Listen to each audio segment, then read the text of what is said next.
بسم اللہ الرحمن الرحیم۔ اعوذ باللہ من الشیطان الرجیم، بسم اللہ الرحمن الرحیم۔ السلام علیکم۔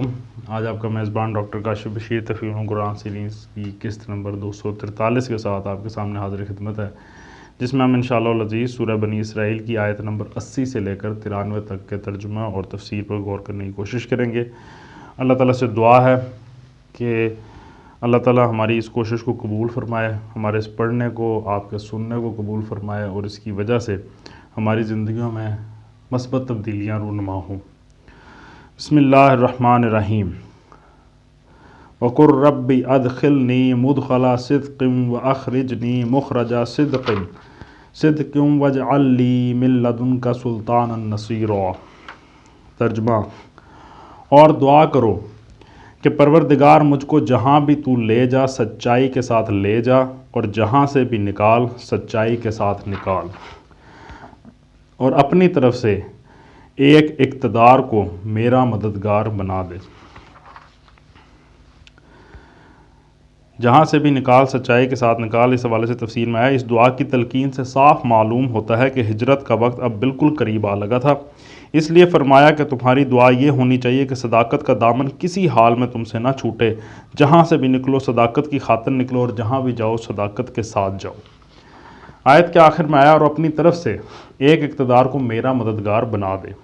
اس حوالے سے تفسیر میں آیا، یعنی یا تو مجھے خود اقتدار عطا کر، یا کسی حکومت کو میرا مددگار بنا دے، تاکہ اس کی طاقت سے میں دنیا کے اس بگاڑ کو درست کر سکوں، فواحش اور معاصی کے اس سیلاب کو روک سکوں، اور تیرے قانون عدل کو جاری کر سکوں۔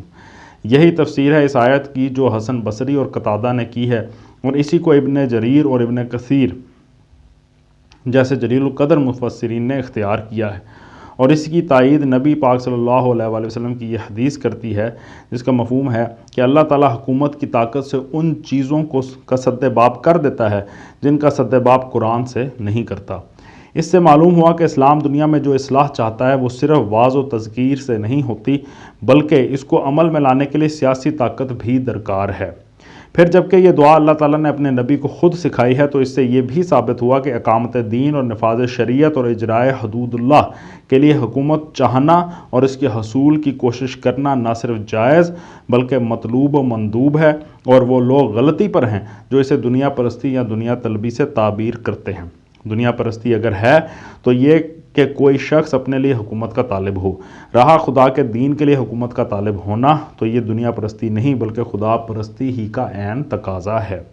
اگر جہاد کے لیے تلوار کا طالب ہونا گناہ نہیں ہے تو احرائے احکام شریعت کے لیے سیاسی اقتدار کا طالب ہونا آخر کیسے گناہ ہو جائے گا؟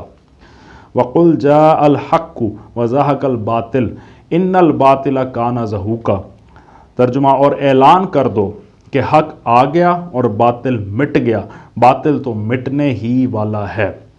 تفسیر میں آتا ہے یہ اعلان اس وقت کیا گیا تھا جبکہ مسلمانوں کی ایک بڑی تعداد مکہ چھوڑ کر حبش میں پناہ گزین تھی، اور باقی مسلمان سخت بے کسی و مظلومی کی حالت میں مکہ اور اطراف مکہ میں زندگی بسر کر رہے تھے، اور خود نبی پاک صلی اللہ علیہ وآلہ وسلم کی جان ہر وقت خطرے میں تھی۔ اس وقت بظاہر باطل ہی کا غلبہ تھا، اور غلبہ حق کے آثار کہیں دور دور تک نظر نہیں آتے تھے، مگر اسی حالت میں نبی صلی اللہ علیہ وآلہ وسلم کو حکم دے دیا گیا کہ تم صاف صاف ان باطل پرستوں کو سنا دو کہ حق آ گیا ہے اور باطل مٹ گیا۔ ایسے وقت میں یہ عجیب اعلان لوگوں کو محض زبان کا پھاگ محسوس ہوا، اور انہوں نے اسے ٹھٹھوں میں اڑا دیا، مگر اس پر 9 برس ہی گزرے تھے کہ نبی صلی اللہ علیہ وآلہ وسلم اسی شہر مکہ میں فاتح کی حیثیت سے داخل ہوئے، اور آپ نے کعبے میں جا کر اس باطل کو مٹا دیا جو 360 بتوں کی صورت میں وہاں سجا رکھا تھا۔ بخاری میں حضرت عبداللہ بن مسعود کا بیان ہے کہ فتح مکہ کے دن حضور پاک صلی اللہ علیہ وآلہ وسلم کعبے کے بتوں پر ضرب لگا رہے تھے، اور آپ کی زبان پر یہ الفاظ جاری تھے جس میں یہ آیت شامل تھی: وَنُنَزِّلُ مِنَ الْقُرْآنِ مَا هُوَ شِفَاءٌ وَرَحْمَةٌ لِّلْمُؤْمِنِينَ وَلَا يَزِيدُ الظَّالِمِينَ إِلَّا خَسَارًا۔ ترجمہ: ہم اس قرآن کے سلسلہ تنزیل میں وہ کچھ نازل کر رہے ہیں جو ماننے والوں کے لیے تو شفا اور رحمت ہے، مگر ظالموں کے لیے خسارے کے سوا اور کسی چیز میں اضافہ نہیں کرتا۔ تفسیر میں آیا یعنی جو لوگ اس قرآن کو اپنا رہنما اور اپنے لیے کتاب آئین مان لیں، اور ان کے لیے تو یہ خدا کی رحمت اور ان کا تمام ذہنی، نفسانی، اخلاقی اور تمدنی امراض کا علاج ہے، مگر جو ظالم اسے رد کر کے اور اس کی رہنمائی سے منہ موڑ کر اپنے اوپر آپ ظلم کریں، ان کو یہ قرآن اس حالت پر بھی نہیں رہنے دیتا جس پر وہ اس کے نزول سے یا اس کے جاننے سے پہلے تھے، بلکہ یہ انہیں الٹا اس سے زیادہ خسارے میں ڈال دیتا ہے۔ اس کی وجہ یہ ہے کہ جب تک قرآن آیا نہ تھا یا جب تک وہ اس سے واقف نہ ہوئے تھے، ان کا خسارہ محض جہالت کا خسارہ تھا، مگر جب قرآن ان کے سامنے آ گیا اور اس نے حق اور باطل کا فرق کھول کر رکھ دیا تو ان پر خدا کی حجت تمام ہو گئی۔ اب اگر وہ اسے رد کر کے گمراہی پر اصرار کرتے ہیں تو اس کے معنی یہ ہیں کہ وہ جاہل نہیں بلکہ ظالم اور باطل پرست اور حق سے نفور ہیں۔ اب ان کی حیثیت وہ ہے جو زہر اور تریاک دونوں کو دیکھ کر زہر انتخاب کرنے والے کی ہوتی ہے۔ اب اپنی گمراہی کے وہ پورے ذمہ دار اور ہر گناہ جو اس کے بعد وہ کریں اس کی پوری سزا کے مستحق ہیں۔ یہ خسارہ جہالت کا نہیں بلکہ شرارت کا خسارہ ہے، جسے جہالت کے خسارے سے بڑھ کر ہی ہونا چاہیے۔ یہی بات ہے جو نبی صلی اللہ علیہ وآلہ وسلم نے ایک نہایت مختصر سے بلیغ جملے میں بیان فرمائی ہے، جس کا ترجمہ ہے یعنی قرآن یا تو تیرے حق میں حجت ہے یا پھر تیرے خلاف حجت ہے۔ وَإِذَا أَنْعَمْنَا عَلَى الْإِنسَانِ أَعْرَضَ وَنَأَىٰ بِجَانِبِهِ وَإِذَا مَسَّهُ الشَّرُّ كَانَ يَئُوسًا۔ ترجمہ انسان کا حال یہ ہے کہ جب ہم اس کو نعمت عطا کرتے ہیں تو وہ اینٹتا ہے اور پیٹھ موڑ لیتا ہے، اور جب ذرا مصیبت سے دوچار ہوتا ہے تو مایوس ہونے لگتا ہے۔ قُلْ كُلٌّ يَعْمَلُ عَلَىٰ شَاكِلَتِهِ فَرَبُّكُمْ أَعْلَمُ بِمَنْ هُوَ أَهْدَىٰ سَبِيلًا۔ ترجمہ اے نبی صلی اللہ علیہ وآلہ وسلم، ان لوگوں سے کہہ دو کہ ہر ایک اپنے طریقے پر عمل کر رہا ہے، اب یہ تمہارا رب ہی بہتر جانتا ہے کہ سیدھی راہ پر کون ہے۔ وَيَسْأَلُونَكَ عَنِ الرُّوحِ قُلِ الرُّوحُ مِنْ أَمْرِ رَبِّي وَمَا أُوتِيتُم مِّنَ الْعِلْمِ إِلَّا قَلِيلًا۔ ترجمہ یہ لوگ تم سے روح کے متعلق پوچھتے ہیں، کہو یہ روح میرے رب کے حکم سے آتی ہے، مگر تم لوگوں نے علم سے کم ہی بہرا پایا ہے۔ تفسیر میں آیا عام طور پر یہ سمجھا جاتا ہے کہ یہاں روح سے مراد جان ہے، یعنی لوگوں نے نبی صلی اللہ علیہ وآلہ وسلم سے روح حیات کے متعلق پوچھا تھا کہ اس کی حقیقت کیا ہے، اور اس کا جواب یہ دیا گیا کہ وہ اللہ کے حکم سے آتی ہے، لیکن ہمیں یہ معنی تسلیم کرنے میں سخت تعامل ہے، اس لیے کہ یہ معنی صرف اس صورت میں لیے جا سکتے ہیں جبکہ سیاق و سباق کو نظر انداز کر دیا جائے اور سلسلہ کلام سے بالکل الگ کر کے اس آیت کو ایک منفرد جملے کی حیثیت سے لے لیا جائے، ورنہ اگر سلسلہ کلام میں رکھ کر دیکھا جائے تو روح کو جان کے معنی میں لینے سے عبارت میں سخت بے ربطی محسوس ہوتی ہے، اور اس امر کی کوئی معقول وجہ سمجھ میں نہیں آتی کہ جہاں پہلے 3 آیتوں میں قرآن کے نسخہ شفا ہونے اور منکرین قرآن کے ظالم اور کافر نعمت ہونے کا ذکر کیا گیا ہے، اور جہاں بعد کی آیتوں میں پھر قرآن کے کلام الہی ہونے پر استدلال کیا گیا ہے، وہاں آخر کس مناسبت سے یہ مضمون آ گیا کہ جانداروں میں جان خدا کے حکم سے آتی ہے۔ ربط عبارت کو نگاہ میں رکھ کر دیکھا جائے تو صاف محسوس ہوتا ہے کہ یہاں روح سے مراد وحی یا وحی لانے والا فرشتہ ہی ہو سکتا ہے۔ مشرکین کا سوال دراصل یہ تھا کہ یہ قرآن تم کہاں سے لاتے ہو؟ اس پر اللہ تعالیٰ فرماتے ہیں کہ اے محمد صلی اللہ علیہ وآلہ وسلم، تم سے یہ لوگ روح یعنی ماخذ قرآن یا ذریعہ حصول قرآن کے بارے میں دریافت کرتے ہیں، انہیں بتا دو کہ یہ روح میرے رب کے حکم سے آتی ہے، مگر تم لوگوں نے علم سے اتنا کم بہرا پایا کہ تم انسانی ساخت کے کلام اور وحی ربانی کے ذریعے سے نازل ہونے والے کلام کا فرق نہیں سمجھتے، اور اس کلام پر یہ شبہ کرتے ہو کہ اسے کوئی انسان گھڑ رہا ہے۔ یہ تفسیر نہ صرف اس لحاظ سے قابل ترجیح ہے کہ تقریر ما سبق اور تقریر ما بعد کے ساتھ آیت کا ربط اسی تفسیر کا متقاضی ہے، بلکہ خود قرآن مجید میں بھی دوسرے مقامات پر یہ مضمون قریب انہی الفاظ میں بیان کیا گیا ہے۔ چنانچہ سورہ مومن میں آیت نمبر 15 میں ارشاد ہوا، وہ اپنے حکم سے اپنے جس بندے پر چاہتا ہے روح نازل کرتا ہے تاکہ وہ لوگوں کے اکٹھے ہونے کے دن سے آگاہ کر دے، اور سورہ شورا میں فرمایا گیا آیت نمبر 52 میں، اور اسی طرح ہم نے تیری طرف ایک روح اپنے حکم سے بھیجی، تو نہ جانتا تھا کہ کتاب کیا ہوتی ہے اور ایمان کیا ہے۔ سلف میں سے ابن عباس، قتادہ اور حسن بصری رحمہم اللہ نے بھی یہی تفسیر اختیار کی ہے۔ ابن جریر نے اس قول کو قتادہ کے حوالے سے ابن عباس رضی اللہ تعالیٰ عنہ کی طرف سے منسوب کیا ہے، مگر یہ عجیب بات لکھی ہے کہ ابن عباس اس خیال کو چھپا کر بیان کرتے تھے۔ اور صاحب روح المعانی حسن اور قتادہ کا یہ قول نقل کرتے ہیں کہ روح سے مراد جبرائیل علیہ السلام ہے، اور سوال دراصل یہ تھا کہ وہ کیسے نازل ہوتے ہیں اور کس طرح نبی صلی اللہ علیہ وآلہ وسلم کے قلب پر وحی کا القاء ہوتا ہے۔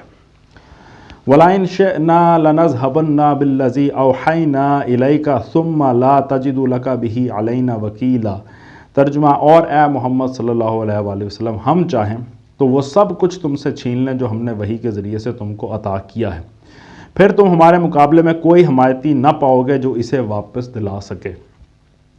إِلَّا رَحْمَةً مِّن رَبِّكَ إِنَّ فَضْلَهُ كَانَ عَلَيْكَ كَبِيرًا۔ یہ تو جو کچھ تمہیں ملا ہے تمہارے رب کی رحمت سے ملا ہے، حقیقت یہ ہے کہ اس کا فضل تم پر بہت بڑا ہے۔ تفسیر میں آیا یہ خطاب بظاہر نبی پاک صلی اللہ علیہ وآلہ وسلم سے ہے، مگر مقصود دراصل کفار کو سنانا ہے کہ جو قرآن کو نبی صلی اللہ علیہ وآلہ وسلم کا اپنا گھڑا ہوا یا کسی انسان کا در پردہ سکھایا ہوا کلام کہتے تھے، ان سے کہا جا رہا ہے کہ یہ کلام پیغمبر نے نہیں گھڑا بلکہ ہم نے عطا کیا ہے، اور اگر ہم اسے چھین لیں تو نہ پیغمبر کی یہ طاقت ہے کہ وہ ایسا کلام تصنیف کر کے لا سکے، اور نہ ہی کوئی دوسری طاقت ایسی ہے جو اس کو ایسی معجزانہ کتاب پیش کرنے کے قابل بنا سکے۔ قُلْ لَئِنِ اجْتَمَعَتِ الْإِنسُ وَالْجِنُّ عَلَىٰ أَن يَأْتُوا بِمِثْلِ هَٰذَا الْقُرْآنِ لَا يَأْتُونَ بِمِثْلِهِ وَلَوْ كَانَ بَعْضُهُمْ لِبَعْضٍ ظَهِيرًا۔ ترجمہ، کہہ دو کہ اگر انسان اور جن سب کے سب مل کر اس قرآن جیسی کوئی چیز لانے کی کوشش کریں تو نہ لا سکیں گے، چاہے وہ سب ایک دوسرے کے مددگار ہی کیوں نہ ہوں۔ تفسیر میں آتا ہے کہ یہ چیلنج اس سے پہلے قرآن مجید میں 3 مقامات پر گزر چکا ہے۔ سورہ بقرہ کی آیت نمبر 23-24 میں، سورہ یونس کی آیت نمبر 38 اور سورہ ہود کی آیت نمبر 13 میں، اور اس سے آگے سورہ طور میں آیت نمبر 33-34 میں بھی یہی مضمون آئے گا۔ ان سب مقامات پر یہ بات کفار کے اس الزام کے جواب میں ارشاد ہوئی کہ محمد صلی اللہ علیہ وآلہ وسلم نے خود یہ قرآن تصنیف کر لیا ہے اور خواہ مخواہ وہ اسے خدا کا کلام بنا کر پیش کر رہے ہیں، نعوذ باللہ۔ مزید برآں سورہ یونس میں آیت نمبر 16 میں اسی الزام کی تردید کرتے ہوئے یہ بھی فرمایا گیا، جس کا ترجمہ ہے، اے محمد صلی اللہ علیہ وآلہ وسلم، ان سے کہو کہ اگر اللہ نے یہ نہ چاہا ہوتا کہ میں یہ قرآن تمہیں سناؤں تو میں ہرگز نہ سنا سکتا تھا، بلکہ اللہ تمہیں اس کی خبر تک نہ دیتا۔ آخر میں تمہارے درمیان ایک عمر گزار چکا ہوں، کیا تم اتنا بھی نہیں سمجھتے؟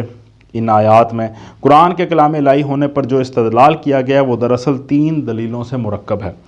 ایک یہ کہ یہ قرآن اپنی زبان، اسلوب بیان، طرز استدلال، مضامین، مباحث، تعلیمات اور اخبار غیب یعنی غیب کی خبریں، ان کے لحاظ سے ایک معجزہ ہے جس کی نظیر لانا انسانی قدرت سے باہر ہے۔ تم کہتے ہو کہ اسے ایک انسان نے تصنیف کیا ہے، مگر ہم کہتے ہیں کہ تمام دنیا کے انسان مل کر بھی اس شان کی کتاب تصنیف نہیں کر سکتے، بلکہ اگر وہ جنہیں مشرکین نے اپنا معبود بنا رکھا ہے اور جن کی معبودیت پر یہ کتاب اعلانیہ ضرب لگا رہی ہے، منکرین قرآن کی مدد پر اکٹھے ہو جائیں تو وہ بھی ان کو اس قابل نہیں بنا سکتے کہ قرآن کے پائے کی کتاب تصنیف کر کے اس چیلنج کو رد کر سکیں۔ دوسری دلیل یہ ہے کہ محمد صلی اللہ علیہ وآلہ وسلم کہیں باہر سے یکایک تمہارے درمیان نمودار نہیں ہوئے، بلکہ اس قرآن کے نزول سے پہلے بھی 40 سال تمہارے درمیان رہ چکے ہیں۔ کیا دعویٰ نبوت سے ایک دن پہلے بھی کبھی تم نے ان کی زبان سے اس طرز کا کلام اور ان مسائل اور مضامین پر مشتمل کلام سنا تھا؟ اگر نہیں سنا تھا اور یقیناً نہیں سنا تھا تو کیا یہ بات تمہاری سمجھ میں آتی ہے کہ کسی شخص کی زبان، خیالات، معلومات اور طرز فکر و بیان میں یکایک ایسا تغیر واقع ہو سکتا ہے؟ تیسری دلیل، محمد صلی اللہ علیہ وآلہ وسلم تمہیں قرآن سنا کر کہیں غائب نہیں ہو جاتے بلکہ تمہارے درمیان ہی رہتے ہیں۔ تم ان کی زبان سے قرآن بھی سنتے ہو اور دوسری گفتگویں اور تقریریں بھی سنا کرتے ہو۔ قرآن کے کلام اور محمد صلی اللہ علیہ وآلہ وسلم کے اپنے کلام میں زبان اور اسلوب کا اتنا نمایاں فرق ہے کہ کسی ایک انسان کے 2 اس قدر مختلف سٹائل نہیں ہو سکتے۔ یہ فرق صرف اسی زمانے میں واضح نہیں تھا جبکہ نبی صلی اللہ علیہ وآلہ وسلم اپنے ملک کے لوگوں میں رہتے سہتے تھے، بلکہ آج بھی حدیث کی کتابوں میں آپ کے سینکڑوں اقوال اور خطبے موجود ہیں۔ ان کی زبان اور اسلوب قرآن کی زبان اور اسلوب سے اس قدر مختلف ہیں کہ زبان و ادب کا کوئی رمز آشنا نقادیہ کہنے کی جرت نہیں کر سکتا کہ یہ دونوں ایک ہی شخص کے کلام ہو سکتے ہیں۔ اس حوالے سے سورہ یونس میں اور سورہ طور میں بھی تفصیلاً آیا ہے۔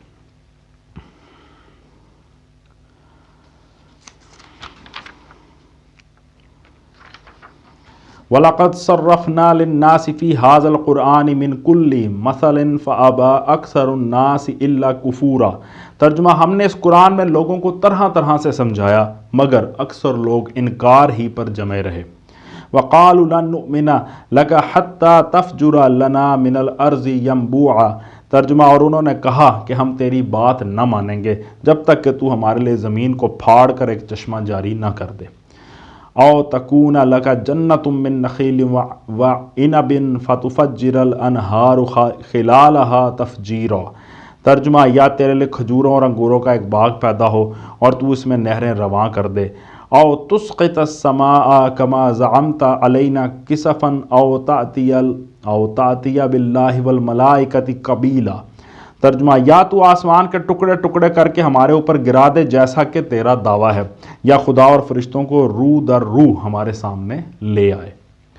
او یکون لک بیت من زخرف او ترقی فی السماء ولن نؤمن لرقیک حتی تنزل علینا کتابا نقرؤہ قل سبحان ربی هل کنت الا بشرا رسولا۔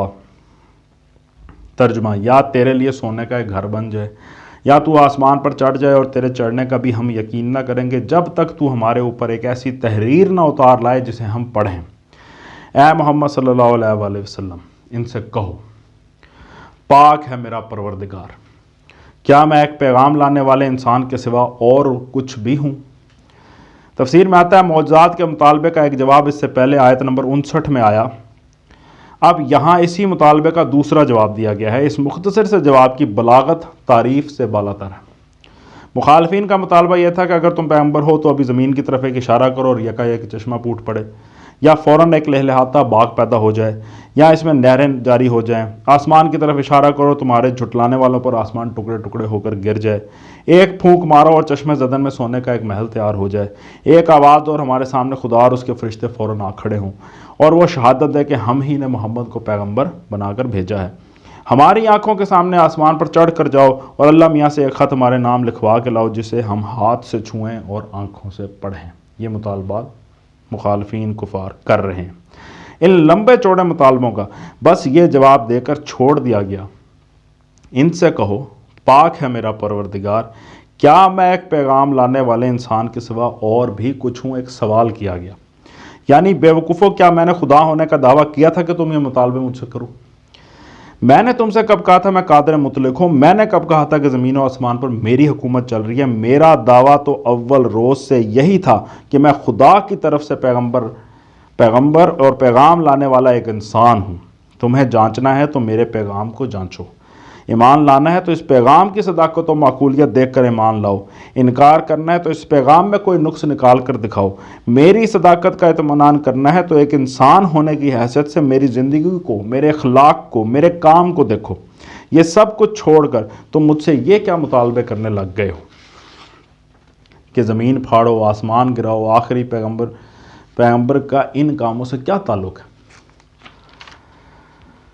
صدق اللہ العلی العظیم۔ الحمدللہ، آج ہم نے سورہ بنی اسرائیل کی آیت نمبر 93 تک کا ترجمہ اور تفسیر آپ کے سامنے پیش کرنے کی کوشش کی ہے۔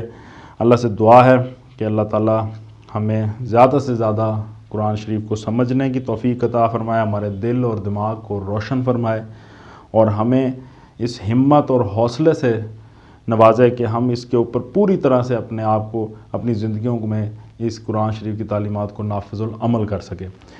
اسی دعا کے ساتھ آپ سے اجازت چاہیں گے۔ اپنا بہت خیال رکھیں۔ آپ لوگوں کا بہت بہت شکریہ۔ اللہ حافظ۔